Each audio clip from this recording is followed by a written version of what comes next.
ছবি শুরুতে আমরা রাজা নামের এক ভদ্রলোক আর তার স্ত্রী রিটাকে দেখি। স্বামী স্ত্রী মিলে শহরে যাচ্ছিল। অনেকক্ষণ জার্নি করতে দুজনে বেশ ক্লান্ত হয়ে গিয়েছিল। যাওয়ার পথে একটি গ্রামে পুরনো হাভেলি দেখতে পায়। স্বামী স্ত্রী মিলে ঠিক করে রাতটা এখানেই কাটাবে। যথারীতি দুজনে হাভেলির নিচে পরিত্যক্ত জায়গায় শুয়ে পড়ে। রাতে লোকটি হঠাৎ গর্জনের আওয়াজ শুনতে পায়। কিসের আওয়াজ দেখার জন্য লোকটি যখন সামনে যায়, আচমকাই একটি ভয়ঙ্কর মানুষরূপী শয়তান এসে লোকটিকে মেরে ফেলে।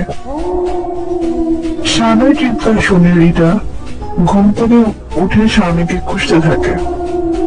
রিটা স্বামীর রক্তাক্ত হাত দেখতে পায়। স্বামীকে বাঁচাতে রিটা সেই হাতটা ধরে টানতে থাকে, কিন্তু হঠাৎই রাজের শরীর থেকে হাতটা বেরিয়ে এসে পড়ে। এটা দেখে ভয় রিটা চিৎকার করতে করতে দৌড়াতে শুরু করে।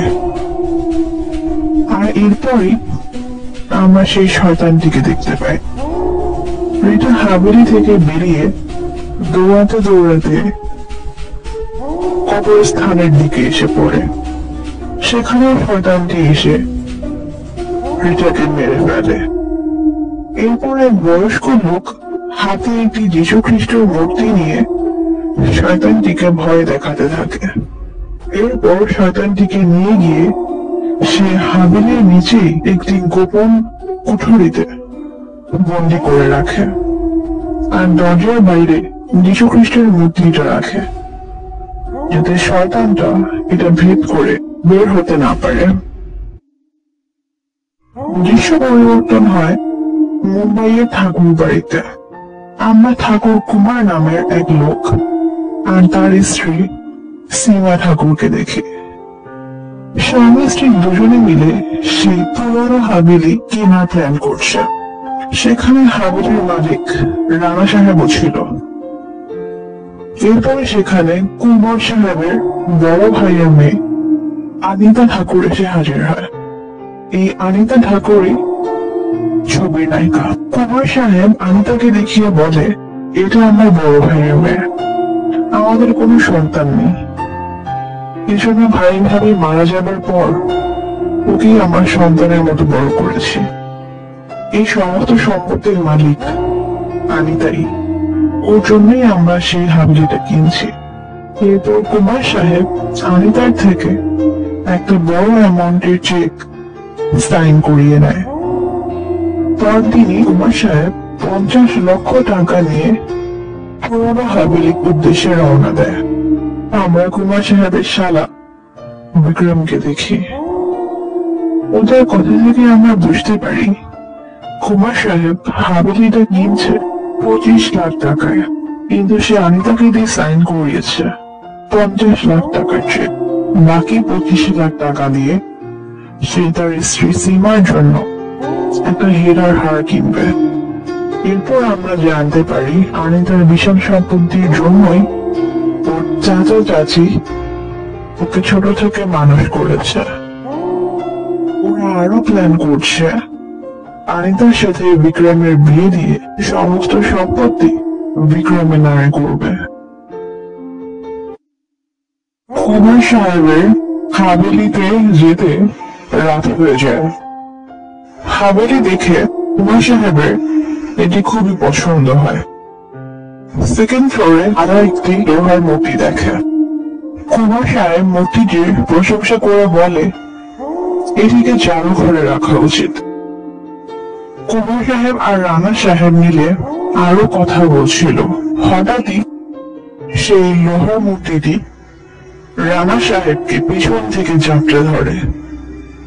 এটি দেখে কুমার সাহেব বিস্ময়ে হতবাক হয়ে যায় যে একটা মূর্তি কিভাবে মানুষের মতো চলতে পারে। এরপর মূর্তিটি রানা সাহেবকে মেরে ফেলে। বাঁচাও বাঁচাও বলে চিৎকার করতে করতে কুমার সাহেব দৌড়াতে শুরু করে। হঠাৎই গাড়িতে সে রানা সাহেবের লাশকে বসা দেখতে পায়। ভয়ে কুমার সাহেব কবরস্থানের দিকে দৌড় দেয়। হঠাৎই সম্পূর্ণ কবরস্থানে আগুন লেগে যায়। এরপর এক এক করে প্রতিটা কবর বিস্ফোরিত হতে থাকে। একটা কবর থেকে সেই শয়তানটা বের হয়। আর কিছু বুঝে ওঠার আগেই সে কুমার সাহেবকে টেনে কবরে নিয়ে যায়। সাথে সাথে চারদিকের আগুনও নিভে যায় আর পরিস্থিতি একদম স্বাভাবিক হয়ে যায়। দৃশ্য যায় 1 সপ্তাহ পর। আমরা দেখি অনিতা মোটেই বিক্রমকে পছন্দ করে না। সে ভালোবাসে একজন ফটোগ্রাফারকে। ছেলেটির নাম সুনীল। সুনীল মধ্যবিত্ত ঘরের ছেলে। বিক্রম যখন এসব জেনে যায়, এরপর সে তার বোনকেও সব বলে। সীমা এরপর অনিতাকে অনেক শাসন করে। সুনীলকেও বাসায় ডেকে গরিব বলে অনেক অপমান করে। এরপর সীমা ঠিক করে অনিতাকে সুনীলের নজর থেকে দূরে রাখার জন্য পুরানো হাভেলিতে নিয়ে যাবে, কিন্তু অনিতা যেতে রাজি হয় না। এরপর অনিতার 2 বন্ধু শোভা আর আনন্দ আসে। ওরা অনিতাকে বুদ্ধি দেয় যেন অনিতা হাভেলি যেতে রাজি হয়ে যায়। আর ওদের কলেজের সমস্ত বন্ধুরাও ওদের সঙ্গে হাভেলি বেড়াতে যাবে। আর সুনীলও সেখানে আসবে। সুনীল আসবে শুনে অনিতা খুশি হয়ে যায়। পরের দিন সমস্ত বন্ধু বান্ধব নিয়ে অনিতা হাভেলির উদ্দেশ্যে রওনা দেয়। বিক্রমের সাথে ওর আরেক বন্ধু মাইকেলও ছিল। হাভেলিতে যাওয়ার পর এত বড় হাভেলি দেখে সবাই অবাক হয়ে যায়। প্রথম দিন সমস্ত বন্ধু বান্ধবরা মিলে অনেক মজা করে, কিন্তু ওরা কেউই জানে না সামনে ওদের জন্য কি ভয়ঙ্কর দিন অপেক্ষা করছে। দ্বিতীয় দিন রাতে অনিতা যখন সেই লোহার মূর্তিটার সামনে দিয়ে যাচ্ছিল, সে মূর্তিটাকে নড়তে দেখে। অনিতার চিৎকারে সব জড়ো হয়, কিন্তু কেউই অনিতার কথা বিশ্বাস করছিল না। এরপর সুনীল অনিতাকে বোঝায় যে অনিতার হ্যালুসিনেশন হয়েছে। এরপর দৃশ্য যায় বিক্রমের বন্ধু মাইকেলের কাছে। সেই বন্দি থাকা শয়তানের ইশারায় লোহার মূর্তিটা আবারও চলতে শুরু করে। মূর্তিটা সোজা মাইকেলের রুমে এসে পড়ে। লোহার মূর্তিকে চলতে দেখে মাইকেল অনেক ভয় পেয়ে যায়। এরপরই সে মূর্তিটা মাইকেলকে ধরে ফেলে আর উপর থেকে নিচে ফেলে দেয়। মাইকেল মারা যায়। এরপর আমরা সেই বয়স্ক লোকটিকে দেখি, যাকে আমরা শুরুতে দেখেছিলাম শয়তানকে বন্দি করতে। লোকটি এরপর হাভেলির বিশাল ঘন্টাটি জোরে জোরে বাজাতে থাকে। আওয়াজ শুনে সবাই জেগে যায়। মেইন দরজা খুলতেই সবাই মাইকেলের লাশ দেখতে পায়। অর্থাৎ বয়স্ক লোকটি মাইকেলের লাশ এখানে এনেছে। এরপর সবাই মিলে হাভেলির সামনেই মাইকেলকে দাফন করে। এরপর সেই বয়স্ক লোকটিকে সুনীল লিখে ফেলে। সুনীলের সন্দেহ হওয়াতে সেই লোকটিকে ফলো করতে থাকে, কিন্তু বয়স্ক লোকটি এটা বুঝে যায় আর এরপরই সে লুকিয়ে পড়ে। দৃশ্য যায় শোভার কাছে। শোভা রাতে ঘুমাতে যাচ্ছিল। সেই মুহূর্তেই সে তার বিছানায় মাইকেলের লাশকে শোয়া দেখতে পায়। চিৎকার করতে করতে শোভা বের হয়ে আসে রুম থেকে। শোভার চিৎকার শুনে সবাই শোভাকে এসে জিজ্ঞেস করতে থাকে কি হয়েছে।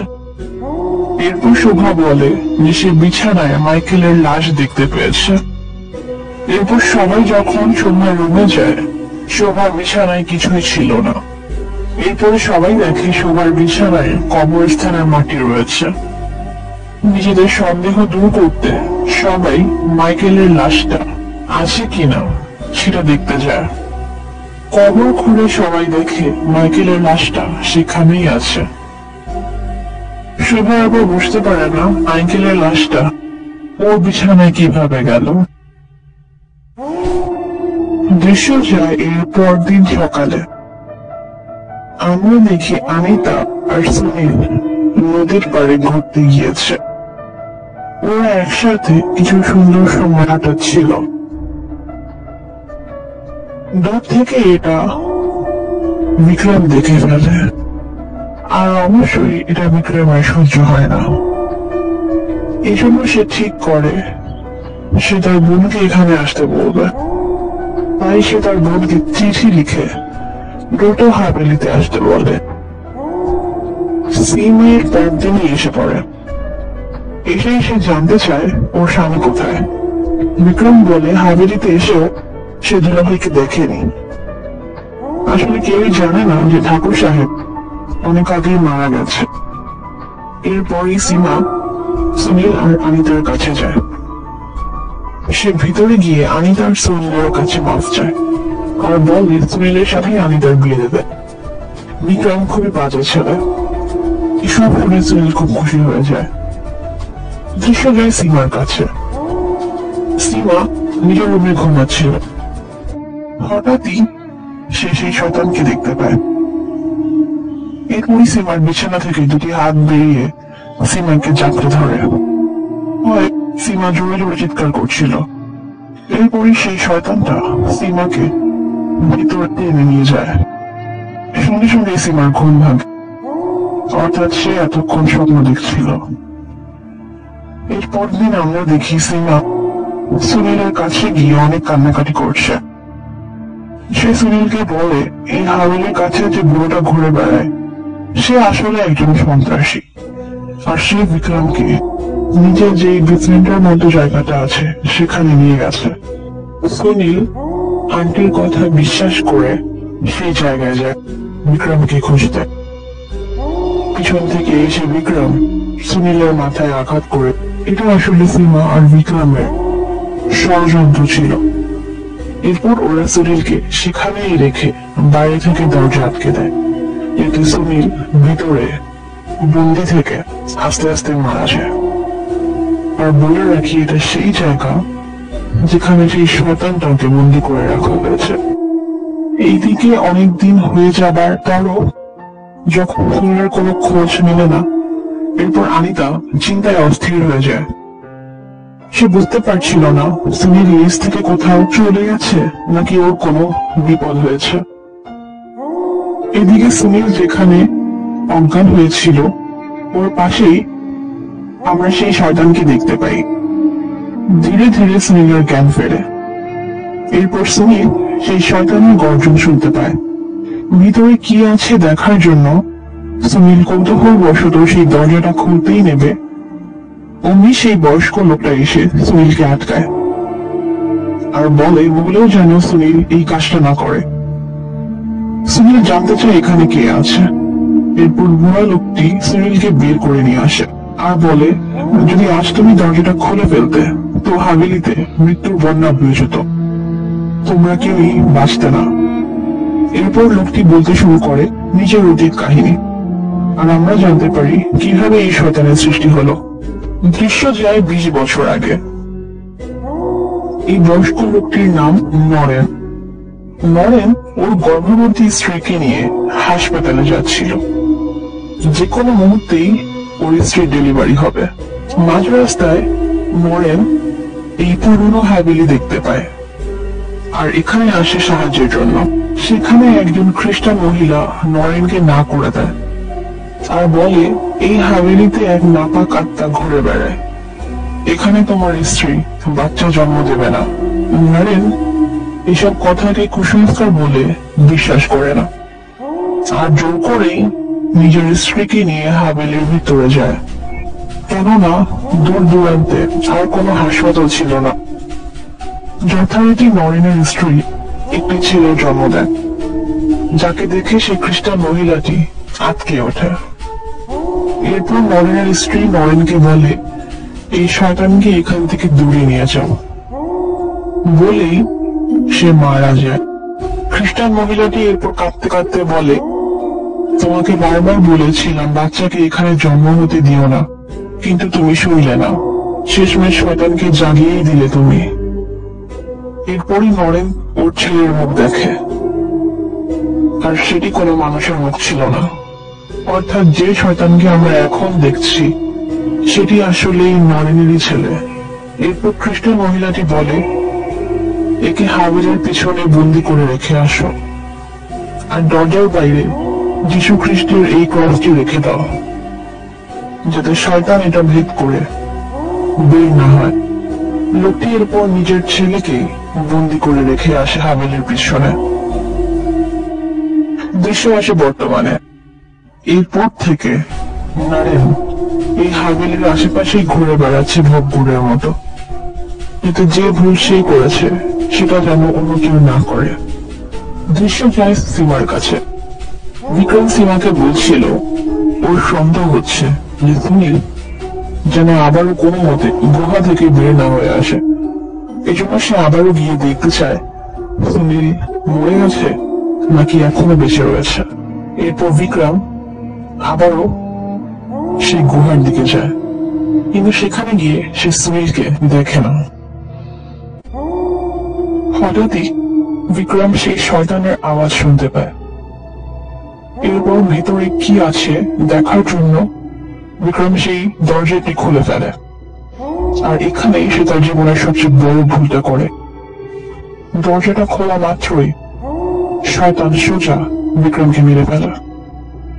অবশেষে শয়তান মুক্ত হয়েই যায়। এবার আর কেউই বাঁচবে না। দৃশ্য যায় আমি তার দুই বন্ধুর কাছে। হঠাৎই ছেলে বন্ধুটির মুখ বদলে শয়তানের মুখ হয়ে যায়। মেয়েটি এটা দেখে জোরে চিৎকার দিয়ে ওঠে। এরপরে ভূমিকম্পে সারা ঘর কাঁপতে থাকে, আর পুরো রুম ধোঁয়ায় ভরে যায়। এরপরে সেই শয়তানটি এসে ছেলেটিকে মেরে ফেলে। এতক্ষণে হাবিলের সবাই বুঝে গেছে এখানে কোনো অশুভ শক্তির অস্তিত্ব আছে। সবাই ভয়ে অস্থির হয়ে যায়। ওরা ঠিক করে এখনই এখান থেকে জান নিয়ে পালাতে হবে, না হলে সবাই মরবে। এরপর সবাই পেছনের দরজা দিয়ে হাবিলি থেকে বেরিয়ে যায়। বেরিয়ে ওরা একটা বাসে উঠে পড়ে, কিন্তু সীমা বেশি চালাকি করতে গিয়ে সামনের দরজা দিয়ে বের হয়, আর সঙ্গে সঙ্গেই সে শয়তানটির হাতে পড়ে। এরপর শয়তানটি সীমাকেও মেরে ফেলে। অন্যদিকে সুনীল বাস চালিয়ে অনেকটা পথ এসে গেছে, কিন্তু রাত গভীর হওয়ার কারণে সে রাস্তা ঠিক চিনতে পারছিল না। এতক্ষণে বাইরে বৃষ্টি শুরু হয়। ভাগ্যক্রমে ওদের বাস একটা চার্চের সামনে এসে থামে, কিন্তু এরই মধ্যে শয়তানটি সেখানেও এসে হাজির হয়। শয়তানটি বাসের মধ্যে ঢুকে পড়ে। কোনো মতে বাকিরা নেমে গেলেও দুইটি মেয়ে বের হতে সক্ষম হয় না। শয়তান যথারীতি এসে ওদেরকে মেরে ফেলে। এরপর বাকিরা দৌড়ে চার্চের ভিতরে ঢুকে যায়। নরেনও শয়তানের হাতে মারা পড়ে। শয়তান এরপর চার্চেও ঢুকে যায়। শয়তান ধীরে ধীরে আনিতারদের দিকে এগোতে থাকে। আর ঠিক এমন সময় সুনীল বুদ্ধি করে একে একে সমস্ত ধর্মীয় জিনিসগুলোর উপর থেকে কাপড় সরিয়ে নিতে থাকে, যেগুলো দেখে শয়তান চিৎকার করতে থাকে। এরপর শয়তান যেই না আনিতাকে মেরেই ফেলবে, অমনি সুনীল শয়তানের গায়ে হোলি ওয়াটার ছিটিয়ে দেয়। এতে শয়তান আরো আহত হয়ে যায়। এরপর অলৌকিক ভাবে উপর থেকে একটি ক্রস শয়তানের দেহের ভিতর ঢুকে যায়, যার ফলে শয়তানের সারা শরীরে আগুন লেগে যায়। আগুনে জ্বলতে জ্বলতে একসময় ধ্বংস হয়ে যায় সেই শয়তান। অবশেষে পুরানো হাভেলি মুক্তি পায় এত বছরের এই নাপাক শয়তানের হাত থেকে। শেষ দৃশ্যে আমরা দেখি সবাই যীশু খ্রিস্টের সামনে মোমবাতি জ্বালাচ্ছে।